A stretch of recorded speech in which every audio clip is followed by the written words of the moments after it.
السلام علیکم ورحمۃ اللہ وبرکاتہ۔ الحمدللہ وکفا والصلاة والسلام علی عبادہ الذین اصطفیٰ، اما بعد۔ نکاح کے احکام و مسائل کے سلسلہ میں آج دوسرا درس آپ احباب کے سامنے ذکر کیا جا رہا ہے۔ آج جس چیز پر گفتگو ہوگی وہ ہے نکاح کی فضیلت کا بیان۔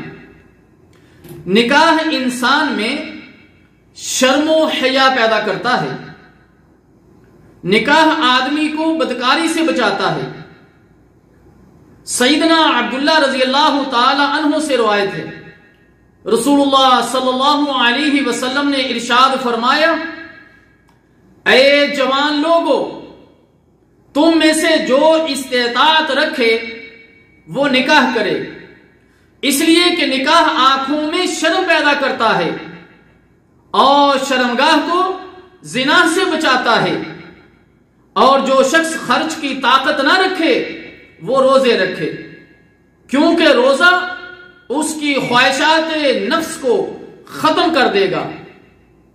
اسے امام مسلم رحمہ اللہ تعالی نے روایت کیا ہے۔ نکاح جنسی آلودگی، ہیجان اور شیطانی خیالات و افعال سے محفوظ رکھتا ہے۔ حضرت جابر رضی اللہ تعالی عنہ روایت کرتے ہیں کہ میں نے رسول اللہ صلی اللہ علیہ وسلم کو فرماتے ہوئے سنا کہ جب کسی آدمی کو کوئی عورت خوبصورت لگے اور اس کے دل میں اس کی محبت آئے تو اس کو چاہیے کہ اپنی بیوی کے پاس جائے اور اس سے جسمانی تعلق قائم کرے۔ ایسا کرنے سے آدمی کے دل سے اس عورت کا خیال جاتا رہے گا۔ حضرت جابر رضی اللہ تعالی عنہ بیان کرتے ہیں، رسول اللہ صلی اللہ علیہ وسلم نے فرمایا، جب عورت بے پردہ سامنے آتی ہے تو شیطان کی صورت میں آتی ہے، لہذا جب تم میں سے کوئی عورت کو دیکھے اور وہ اسے اچھی لگے تو اسے چاہیے کہ اپنی بیوی کے پاس آئے، کیونکہ اس کی بیوی کے پاس بھی وہی چیز ہے جو اس عورت کے پاس ہے۔ اسے امام ترمذی رحمہ اللہ تعالی نے ذکر کیا ہے۔ نکاح باہمی محبت اور اخوت کا مؤثر ترین ذریعہ ہے۔ حضرت ابن عباس رضی اللہ تعالی عنہ سے روایت ہے کہ رسول اللہ صلی اللہ علیہ وسلم نے فرمایا، ہم نے محبت کرنے والوں کے لیے نکاح سے زیادہ اور کوئی چیز مؤثر نہیں دیکھی۔ اسے ابن ماجہ رحمہ اللہ تعالی نے ذکر کیا ہے۔ نکاح انسان کے لیے باعث رحمت و سکون ہے۔ انس رضی اللہ تعالی عنہ ذکر کرتے ہیں کہ رسول اللہ صلی اللہ علیہ وسلم نے فرمایا، میرے دل میں عورتوں اور خوشبو کی محبت ڈالی گئی ہے اور میری آنکھوں کی ٹھنڈک نماز میں ہے۔ اسے امام نسائی رحمہ اللہ تعالی نے روایت کیا ہے۔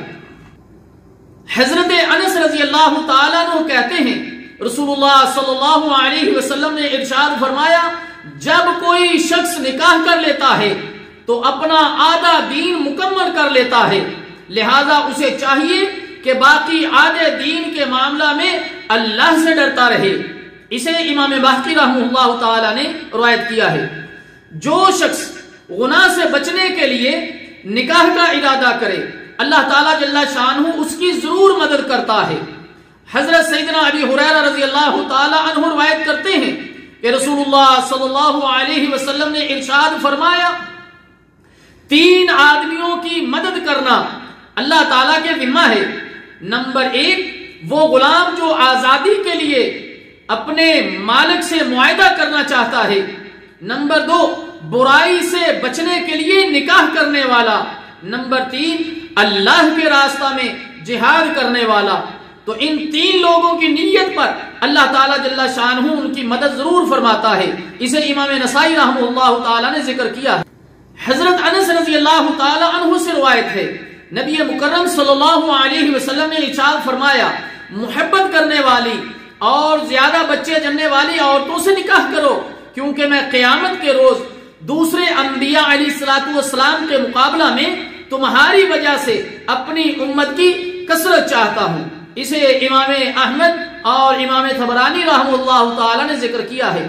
اللہ تعالیٰ جل شانہ سے دعا ہے کہ اللہ تعالیٰ ہمیں ان نکاح کے مسائل کو سمجھنے کی توفیق عطا فرمائے۔ والسلام علیکم ورحمۃ اللہ وبرکاتہ۔